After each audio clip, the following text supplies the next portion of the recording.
আচ্ছা ঠিক আছে। 14 জানুয়ারি নরসিংদী শিবপুর যৌথ বাহিনীর বিশেষ অভিযানে আগ্নেয়াস্ত্র, গুলি ও নগদ অর্থসহ 7 জনকে গ্রেফতার করা হয়েছে।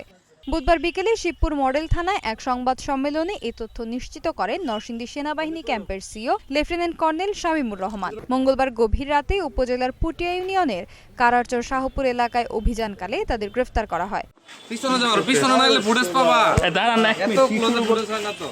এ সময় তাদের কাছ থেকে একটি একনলা বন্দুক, একটি স্টিলের পিস্তল, একটি প্লাস্টিকের রিভলভার, 3টি ম্যাগাজিন, 2টি শটগানের কার্তুজ, নগদ 15,40,000 টাকা, ফেন্সিডিল সহ দেশীয় বিপুল পরিমাণ অস্ত্র উদ্ধার করা হয়। সংবাদ সম্মেলনে সেনাবাহিনী ক্যাম্পের CO lieutenant colonel Shamimur Rahman জানান, মঙ্গলবার রাতে গোয়েন্দা তথ্যের ভিত্তিতে নরসিংদী জেলার শিবপুর থানার মদিনা জুট মিলস সংলগ্ন কারারচর ও জাঙ্গাইলা এলাকায় বিশেষ অভিযান চালানো হয়।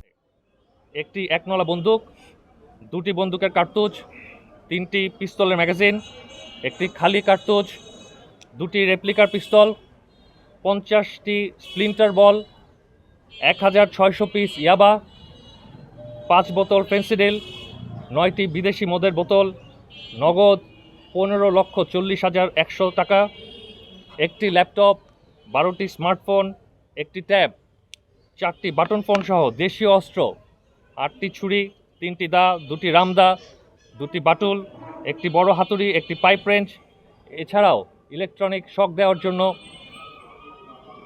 শক ডিভাইস উদ্ধার করা হয়। অভিযানকালে সন্ত্রাসী কর্মকাণ্ডের গডফাদার হিসেবে পরিচিত একাধিক মামলার আসামি জামাল উদ্দিন খোকা সহ 7 জনকে আটক করা হয়। পরে তাদের শিবপুর থানায় হস্তান্তর করা হয়েছে। এ সময় পুলিশ সুপার আব্দুল্লাহ আল মারুফ জানায়, নির্বাচনকে সামনে রেখে জেলার আইনশৃঙ্খলা পরিস্থিতি নিয়ন্ত্রণে সেনাবাহিনী ও পুলিশ যৌথ অভিযান পরিচালনা করছে। ইতিমধ্যে জেনেছেন বিপুল পরিমাণ আগ্নেয়াস্ত্র সহ দেশীয় অস্ত্র সহ নগদ অর্থ ইয়াবা জব্দ করা হয়েছে। আসামিদের বিরুদ্ধে ইতিপূর্বে একাধিক মামলা রয়েছে, তাদেরকে আমরা আইনানুগ ব্যবস্থা নেওয়ার জন্য বিজ্ঞ আদালতে সোপর্দ করব। এরই ধারাবাহিকতায় গতকাল অভিযান চালিয়ে 7 জনকে গ্রেফতার ও অস্ত্র উদ্ধার করা হয়েছে। গ্রেপ্তারকৃতদের বিরুদ্ধে অস্ত্র আইন ও মাদকদ্রব্য নিয়ন্ত্রণ আইনে মামলা প্রক্রিয়াধীন রয়েছে।